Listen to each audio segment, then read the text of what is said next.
Good morning students कैसे हो आप सभी। उम्मीद करता हूं आप सभी बढ़िया होंगे। दोस्तों ये जो क्वेश्चन आपके सामने दिख रहा है ये हमारी पिछली सीरीज यानी कि जो हम पहले कर रहे थे बीएससी फर्स्ट ईयर की मैथ्स के अंदर दोस्तों हमने स्टार्ट किया हुआ था टॉपिक ग्रुप थ्योरी। कौन सा टॉपिक स्टार्ट किया था हमने? Group theory. हमने ग्रुप थ्योरी टॉपिक स्टार्ट किया था। उसकी एक्सरसाइज फर्स्ट का मेन फोर्थ क्वेश्चन आपके सामने है। इस फोर्थ क्वेश्चन के काफी सारे पार्ट हैं, ठीक है। जो लोग नए हैं उनको बता दूं कि ये जो बुक है ये कौन सी है? ये है गोखरू एंड सैनी की बुक। गोखरू एंड सैनी की बुक है, नवकार प्रकाशन वाली, ठीक है। तो इसके अंदर देखो हेडिंग में क्या लिखा हुआ है? सिद्ध कीजिए कि निम्न समुच्चय उनके सम्मुख अंकित संक्रिया के लिए क्या है?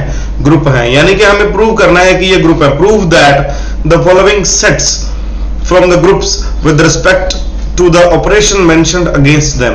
मींस ये देखो ए पार्ट में देखो क्या लिया हुआ है कि 1 omega omega square where omega cube is equal to 1। हमें दिया हुआ है ओमेगा क्यूब की वैल्यू जो है वो 1 है।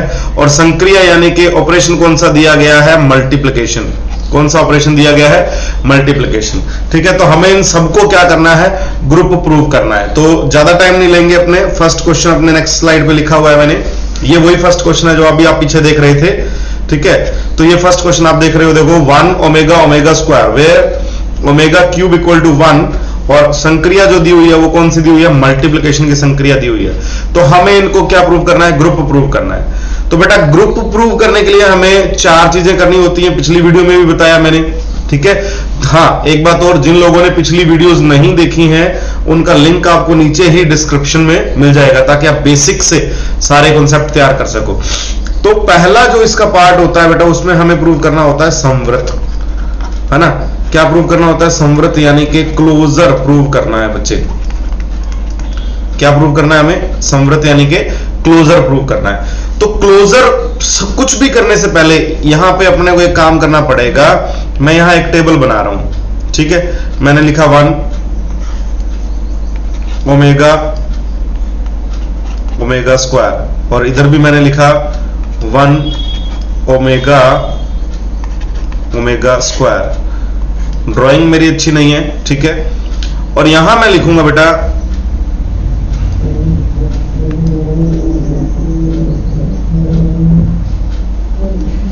यहां मैं लिखूंगा मल्टीप्लिकेशन, क्योंकि मेरी संक्रिया जो है वो कौन सी है? गुणा की संक्रिया। ये देखो आप देख रहे हो गुणा की संक्रिया है। तो मुझे एक पहले ऑपरेशन टेबल यानी कि संक्रिया सारणी बना लेनी है, जिससे मेरा प्रश्न बहुत इजी हो जाएगा। मुझे बार बार जो मल्टीप्लिकेशन है वो करना नहीं पड़ेगा। एक बार करके रख देता हूं। तो एक को एक से करेंगे तो सिंपल सी बात है एक आएगा।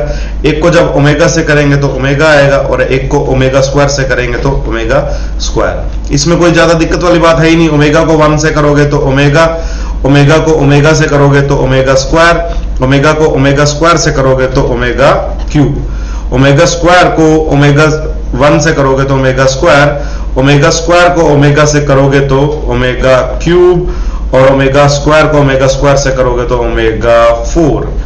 अब यहां पे कुछ चेंजेस हैं। देखो इंक चेंज करता हूं फिर आपको बताता हूं क्या चेंजेस हैं। थोड़ा जानबूझ के किया मैंने ऐसा। यहां पे कुछ चेंजेस हैं। देखो यहां देखो आप देख रहे हो ओमेगा क्यूब है, यहां भी देखो ओमेगा क्यूब है और यहां ओमेगा 4 है। यहां मुझे दिया गया है कि ओमेगा क्यूब की वैल्यू क्या है? 1 है। ओमेगा क्यूब की वैल्यू क्या है? 1। तो इसको ओमेगा क्यूब ना लिख करके इसका आंसर मैं यहां पे क्या लिखूंगा? 1। और ओमेगा क्यूब ना लिख के यहां पे भी क्या लिखूंगा? 1। यानी कि ये इसका ओरिजिनल आंसर माना जाएगा। और यहां जो ओमेगा 4 है, ओमेगा 4 को आप ओमेगा क्यूब इंटू ओमेगा लिख सकते हो। तो ओमेगा क्यूब की वैल्यू जो है वो 1 हो जाएगी और 1 इंटू ओमेगा क्या हो जाएगा? ओमेगा, ठीक है ना। तो यानी कि ओमेगा 4 की जो वैल्यू है वो ओमेगा के इक्वल हो जाएगी, ठीक है ना। इतनी बात आपको समझ में आ गई होगी। अब अपने क्वेश्चन करते हैं। अब आप देखो इस संक्रिया टेबल के अंदर, इस संक्रिया सारणी यानी कि ऑपरेशन टेबल के अंदर जितने भी एलिमेंट आए हैं वो इस सेट में है क्या? 1 ओमेगा ओमेगा स्क्वायर के अंदर है, ठीक है ना। तो यहां लिखूंगा for all a, b belongs to 1 omega omega square. यानी कि इस समुच्चय का कोई नाम दे दो, चाहे ए दे दो, बी दे दो, है ना। इस समुच्चय में सभी एलिमेंट जो बिलोंग करते हैं उनके लिए ये क्या है? संवृत है। अब संवृत क्यों है भाई? ये मैंने पिछली वीडियो में बताया हुआ है पूरा डिटेल से। समवृत्त क्यों है? क्योंकि ये जो ऑपरेशन टेबल आप देख रहे हो, ये जो ऑपरेशन टेबल आप स्क्रीन पे देख रहे हो, इसके अंदर सभी एलिमेंट 1 ओमेगा ओमेगा स्क्वायर के ही हैं। जो ओमेगा क्यूब आ रहा था और जो ओमेगा 4 आ रहा था उसको मैंने कन्वर्ट कर दिया 1 में और ओमेगा में।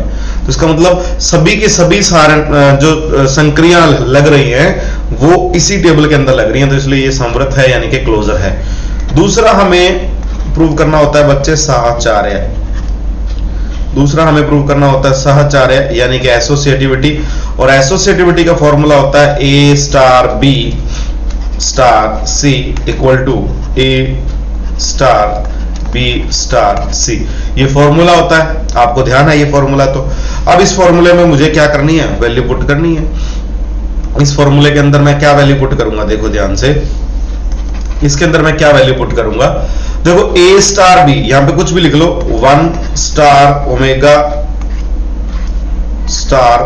स्क्वायर। मैंने लेफ्ट हैंड साइड लिया, ठीक है ना। तीन ही वैल्यू है मेरे पास, 1 है, ओमेगा है और ओमेगा स्क्वायर है। मेरे पास तीन ही सेट, पूरा जो सेट है उसमें तीन ही वैल्यू है, तो तीनों A B C की जगह ले ली मैंने। A की जगह 1 ले लिया, B की जगह ओमेगा ले लिया और C की जगह ओमेगा स्क्वायर ले लिया। अब बेटा 1 इंटू ओमेगा क्या होगा? देखो 1 इंटू ओमेगा क्या होगा बेटा? 1 इंटू ओमेगा होगा ओमेगा, ठीक है ना। ओमेगा स्टार ओमेगा स्क्वायर, तो ओमेगा स्क्वायर इंटू ओमेगा बन गया ओमेगा क्यूब, और ओमेगा क्यूब की वैल्यू क्या है? 1 है। ओमेगा क्यूब की वैल्यू क्या है? 1 है। अब हम बढ़ते हैं राइट साइड की तरफ। राइट हैंड साइड में क्या है मेरे पास? है A का मतलब बेटा 1 स्टार ओमेगा स्क्वायर, है ना, यही बनेगा। तो अब मैं क्या करूंगा? 1 एज इट इज रहेगा मेरा। ओमेगा इंटू ओमेगा स्क्वायर क्या रहेगा? ओमेगा क्यूब, और ओमेगा क्यूब क्या है? 1 है। तो 1 स्टार 1 क्या है? देखो 1 है। तो आप देख रहे हो left hand side right hand side के इक्वल है। इसका मतलब साहचर्य भी हो गया। इसका मतलब ये क्या हो गया? साहचर्य भी हो गया। अब मुझे तीसरी जो चीज प्रूव करनी है, तत्समक। तीसरी जो चीज मुझे प्रूव करनी है, तत्समक अवयव प्रूव करना है। तत्समक अवयव प्रूव करना है। अब आपको एक बात बता दूं बच्चे, तत्समक अवयव यानी कि आइडेंटिटी एलिमेंट को प्रूव करने की यहां जरूरत नहीं है। क्यों? क्योंकि सारा बेसिक मैं पिछली वीडियोस में बता चुका हूं, फिर भी यहां शॉर्ट में थोड़ा सा बता देता हूं बच्चे। क्या बताना चाहता हूं? देखो ये आप संक्रिया देख रहे हो, ये जो आप संक्रिया देख रहे हो मल्टीप्लिकेशन की, मल्टीप्लिकेशन। आपको यहां छोटा सा काम करके बता देता हूं कि जो गुणा की संक्रिया होती है उसके लिए तत्समक अवयव 1 होता है। जो मल्टीप्लिकेशन का ऑपरेशन होता है बेटा उसके लिए आइडेंटिटी एलिमेंट यानी कि तत्समक अवयव होता है 1, और जो प्लस की संक्रिया होती है उसके लिए आइडेंटिटी एलिमेंट होता है 0। उसके लिए आइडेंटिटी एलिमेंट यानी कि तत्समक अवयव क्या होता है? 0। ये आपको अपने दिमाग में खोपचे में घुसानी है बातें, ठीक है। तो मल्टीप्लिकेशन के लिए तत्समक अवयव 1 होता है, और क्यों होता है ये सारा मैं पिछली बातों में, पिछली वीडियोस में कर चुका हूं बात, तो इसलिए शॉर्ट में चलूंगा मैं। अब तत्समक अवयव यहां पे 1 है, गुणा की संक्रिया दे रखी है, तत्समक अवयव 1 इस संक्रिया सारणी में विद्यमान है या नहीं, यानी कि समुच्चय में विद्यमान है या नहीं? बिल्कुल है।